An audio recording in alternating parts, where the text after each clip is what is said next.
Hala.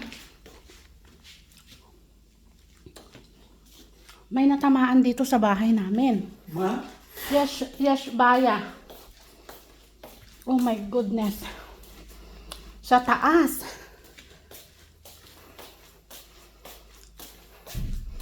Hala. Tingnan mo yung ano namin. Ayan na naman. Oh my goodness. Uy. Raksha ba?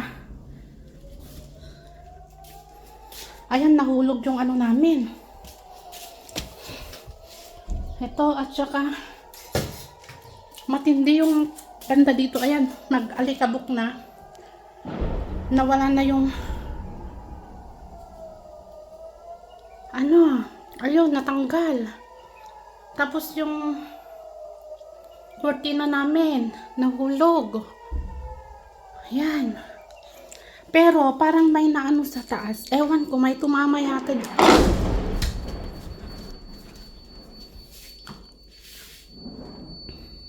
Dito lang kasi yung safe dito sa bandang ano namin, bandang anong tawag dito, hagdan. Feeling ko may pumunta na malapit. Maalikabok na dito sa loob namin. Ayan, nagkawasak na. Tingnan ko sa taas, dito yung hagdan, madumi na oh.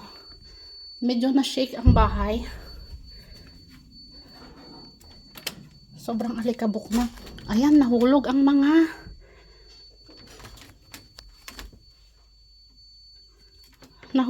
cabinet. Dito sa kwarto ko maalikabok. Ayan na naman.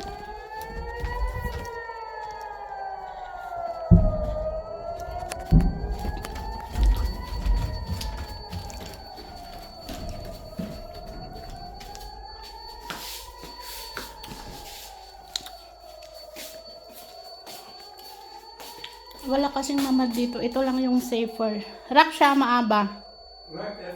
Raksha ma, rakashebet.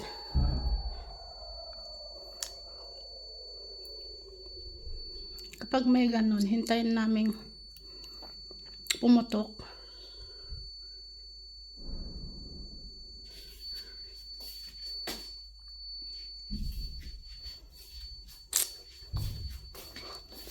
Taas ulit ako, tignan ko kung anong nasira doon. Marumi na oh, kasi na-shake yung bahay. Nahulog tong mga cabinet. Ayan. Yung pagka-shake ng bahay, nahulog yung ano. Ayan na naman.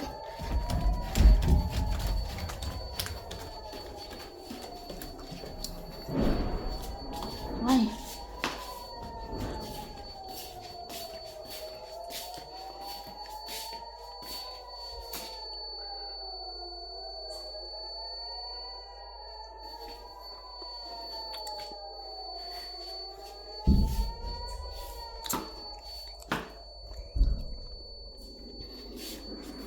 Ayan.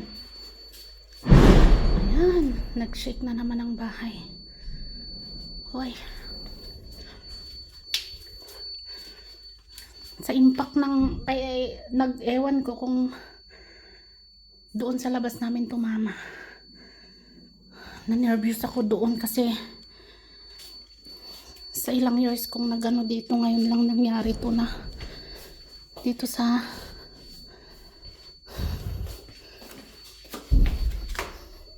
ayan, wala, sunod-sunod, hindi ako makaakyat kasi hindi safe kapag doon ka sa taas.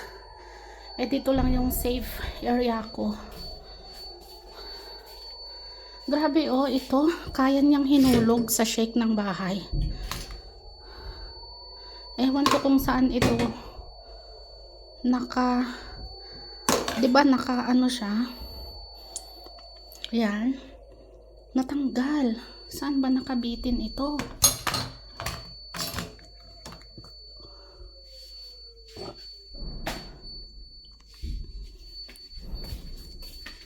Dito yung kwarto ng alaga ko, maalikabok pa rin. Parang feeling ko sa labas yung tama eh. Kasi tignan nyo oh.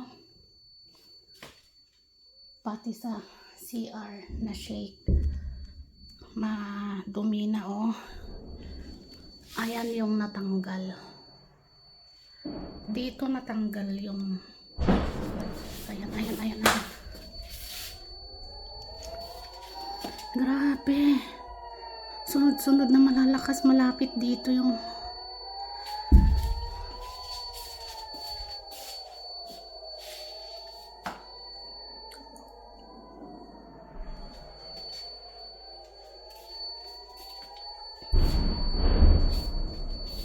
hindi mo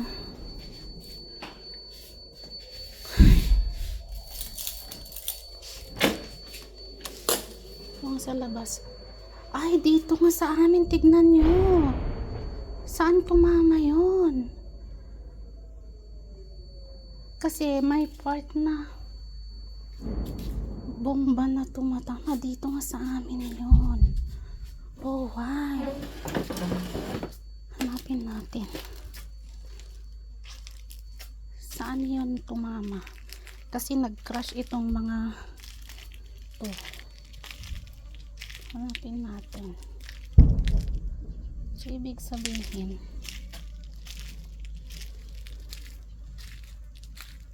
o yung upuan nahulog pa. Yung mga pa dito malapit lang talaga dito yung crash niya. Kasi tingnan nyo itong mga anong tawag dito, itong lupa na hukay. Oh, why? Nahulog. Ayan na naman.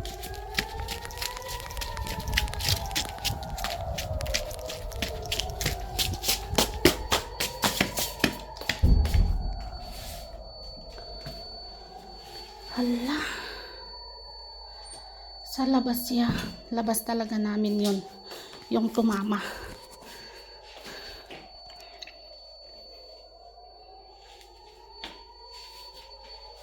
Nakakatakot. Kaya pala ma-shake itong bahay kasi dyan lang sa labas namin. Ibig sabihin nun, diba yung mga buhangin doon? Tingnan ko nga. Kiyat ako dito sa taas.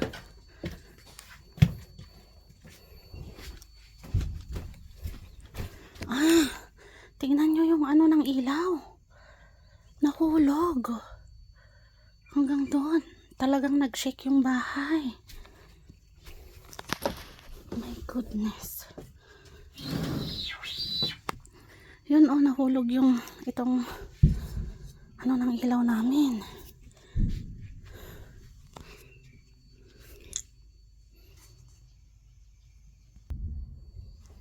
Yan, natumba yung ko, maalikabok na yung namin. Wala nang connection kasi nag-brown out. Ang dumi na ng CR ko. Ala, nag-crack. Nag-crack na talaga yung tingnan mo yung natanggal. Tsaka doon nag-crack yung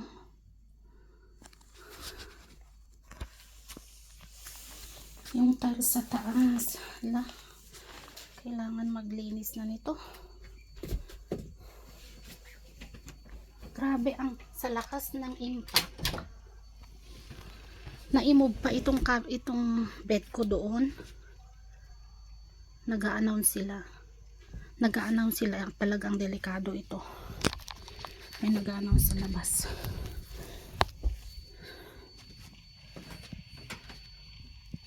Talagang inaasahan nila yung mga susunod na Ay.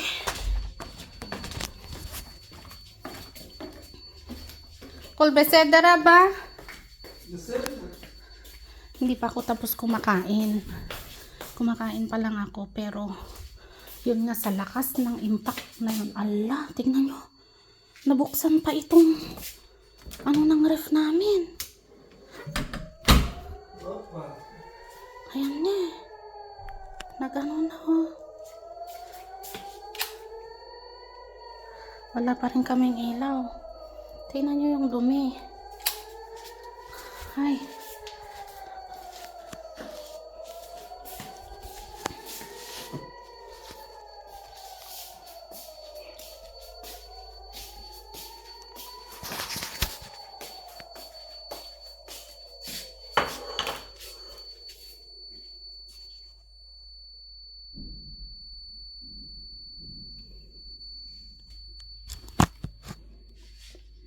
Sarap naman ng ganun.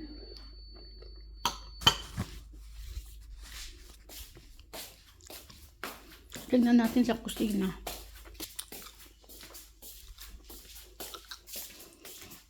Ayan, kalilinis ko kanina dahil sa shake ng bahay.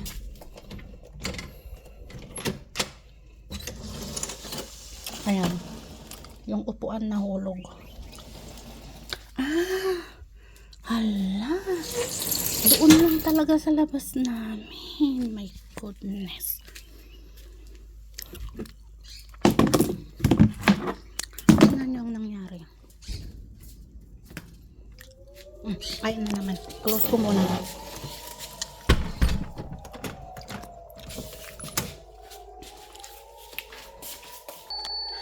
Alam nyo, kanina ko lang napansin. Dahil sa tama niya sa kalsada, sa labas namin, yung impact ng bomba. Ayan na naman. Oh gosh. Wala kasing, kaya yung mga bahay dito is may tinatawag silang mamad na pinagtataguhan yung iba, pero ditong bahay na ito wala. Kaya dito na lang ako sa baba ng ano itong hagdan na ito. Pero alam niyo, dahil sa impact ng bomba sa labas namin, may tumama dito sa bahay talaga namin, kaya wasak yung glass. Buti na lang walang tao doon, at buti na lang yung kusina namin na doon kumakain si lolo ko ay may harang pa. Pakita ko sa inyo yung nangyari. Ito, dito ako nagsasampay kasi yan yung sampay ko. Tingnan nyo ang nangyari, basag. Ito yung ceiling na nabasag. Ayan, wala na, open na yung ano namin, basag siya. Kaya nakakatakot mag-stay dito. Tingnan nyo, basag siya.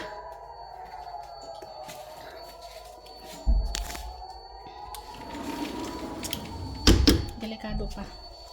Dito muna sa loob ulit.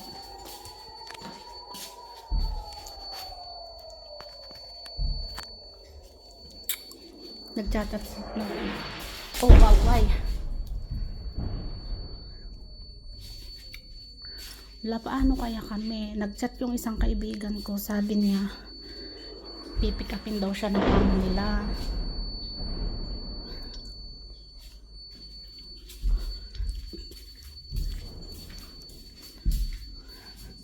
Ayan, kakain pa sana ako. Tingnan mo, ayan, basag yung salamin. Nakatakot. Dire-diretso yung bomba.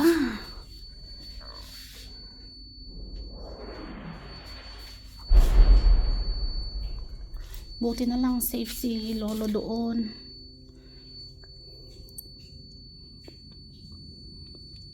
Ako takbo-takbo na lang din ako.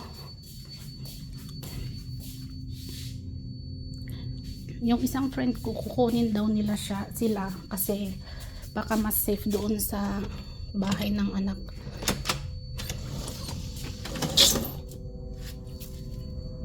Tingnan nyo. Diyan yun, oh. Nakita nyo yun. Tumama sa wall. Yan ang nangyari sa talsik. Tingnan nyo, yun naman yung ano namin, nabasag. Oh, yan, basag na. Kailangan, ewan ko kung anong gagawin na nila dyan. Oh,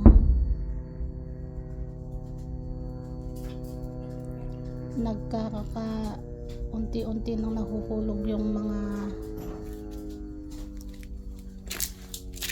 glass.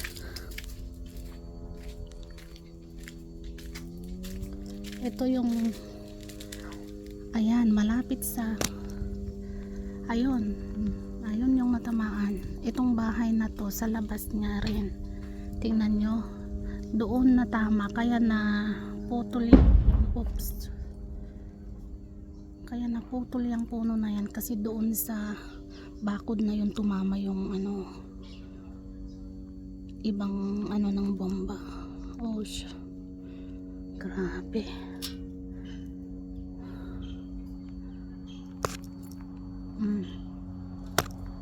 Ayun, yung bahay rin na yan, wasak rin yung glass nila.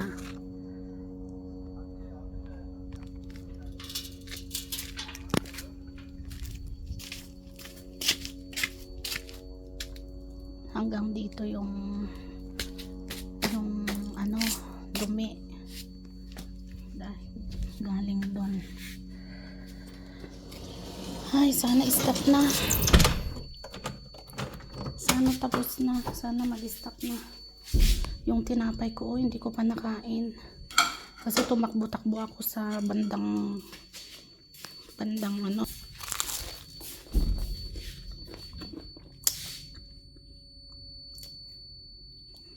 Grabe yung damage doon sa kapitbahay namin, pati rin yung damage dito sa amin dahil sa glass na ito.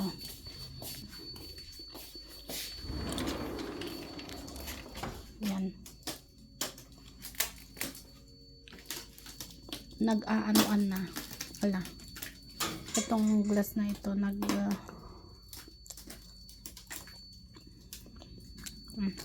kapag ganyan hindi ko naayusin itong banda dito, maglinis lang ako sa loob, pero itong banda dito hindi na kasi ano yata ipapaano nila sa gobyerno, may inspect ito, tapos sila na yata yung mag-repair. Itong nahulog pala na ito galing doon, kaya space, kaya walang ano yon. Naku po, sa 5 years ko dito sa Israel, dito sa bahay na to ko naranasan yung ganitong tinamaan ang bahay namin. Napaka grateful lang talaga namin kasi yung tumama yan, nandun ako sa loob, tsaka si lolo ko nandun rin sa banda doon. Ay naku, naiiyak ako kasi imagine mo, paano kung nandito kami banda, edi may tumama na ano, na itong glass na yan, 'di ba? Kaya napaka thankful namin at na-save kami yung time na ano yung crash dito is nandun kami sa loob.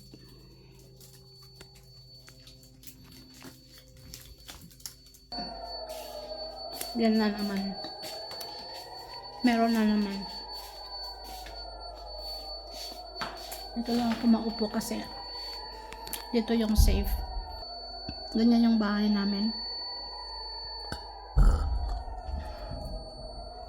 walang ilaw, walang kuryente. Ayan, ang dumi na ulit yan, kapupunas ko lang kaninang umaga kasi nag-shake yung bahay.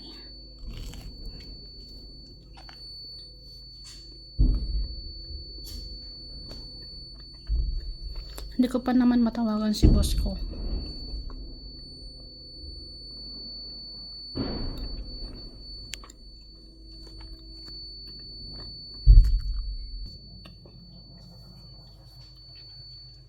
Ang daming na talagang the whole na glass yan, papalitan dapat. Ay, katatapos lang yung malakas na yon.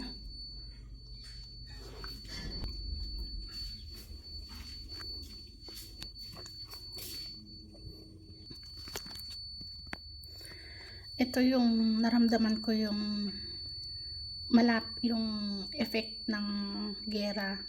Kasi dati doon ako sa work ko noon is nang dahil mayroon kaming underground at saka mas safer doon.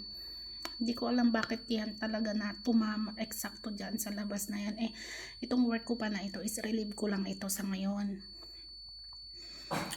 So matatapos na rin ako dito, ilang araw na lang, pero nagkataon na ganun at saka nagkataon rin na pati yung bubong pala doon sa bodega na tanggal yung ano niya, yung bubong niya. Tignan natin. Ito yung na-experience ko dito sa 5 years ko ng Israel, na yung tinitirahan ko mismo ang nagka-problema na. Tingnan natin yung bubong doon. Ayun oh. Ano yung natanggal doon? Natanggal yung isa. Napunta doon sa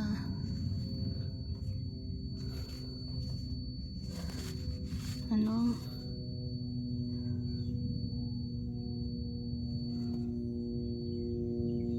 dito talaga banda nagkarak. Ayan yung bubong na yan na nakarak. O ayun, yes, doon yung baba niyan, doon yung glass na basag. Ay,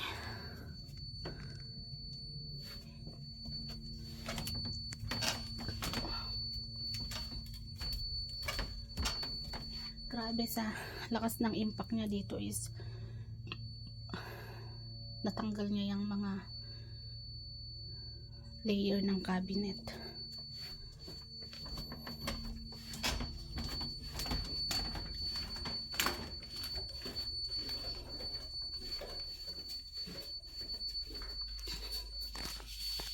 So, ikat ko na lang ito kasi kailangan kong ipaalam kay boss ko na yun nga, may natamaan dito sa part ng bahay.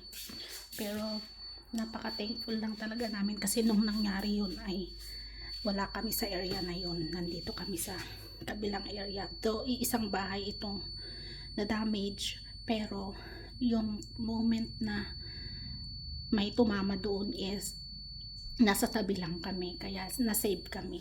Hindi kami doon mismo na nakatayo or nakaupo, kaya thankful kami.